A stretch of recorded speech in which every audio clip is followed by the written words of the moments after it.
Miss Brown here.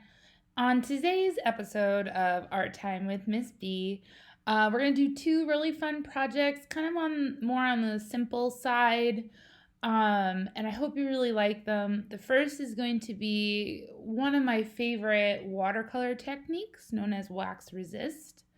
And then the next one is going to challenge your artistic brain by using crumpled paper and shadows to create a drawing.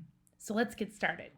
For this first project, you will need watercolor paper, crayons, watercolors, and a paintbrush.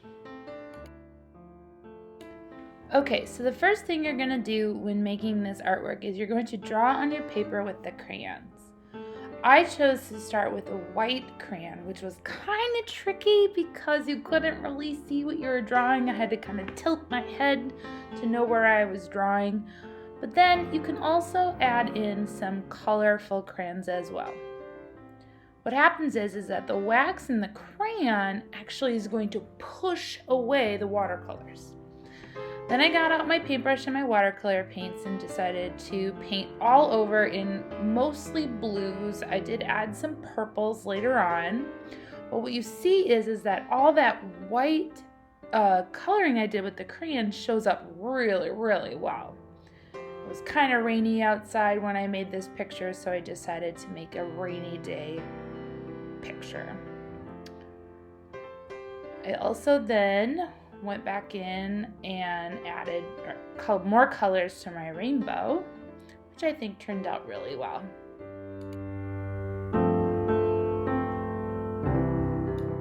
And here's the finished artwork. You'll notice that wherever the crayon was, that stayed the color of the crayon, and then all the watercolors dried around it. I just love doing watercolors and crayons. I love that wax resist. So a little bit more about that is that the wax in the crayon actually repels the water in the watercolors, which is why you can still see the crayon even though you've painted over it with the watercolors. It's pretty fun. I love it. I also really like writing with the white crayon and then writing secret messages and then having people paint over it, kind of like a secret message kind of fun thing. Yay! The next one I want to do is a little bit more tricky because it really challenges your creative thinking skills. This is called the crumpled paper shadow drawings. So let's get started. For this artwork, you will need paper, permanent markers, coloring materials, and then you'll need a light source. You could use a flashlight, or if you're like Miss Brown, I just used a flashlight on my phone. Alright, so I have to admit, this one was a lot of fun. First thing you're going to do is you take a piece of paper and you're going to crumple it up. You're going to set it on your drawing paper, then use your light source or your flashlight to create a shadow. Next thing you're going to do is then try your best to trace this shadow without moving your paper. My suggestion is maybe try to tape your paper down as well. Then I took my phone or my light source and I tried to do the shadow from another angle just to sort of complete the shape. My paper was moving around a lot, so that was a little difficult. Then what you have to do is you have to look at the shape you created and in your creative mind come up with a picture you could draw using that shape as the outside of your picture. To me, this looked like kind of like a person that had like really messy, crazy hair. So that's what I decided to draw. Once you're done drawing in the details, you can then take your coloring materials and color it in.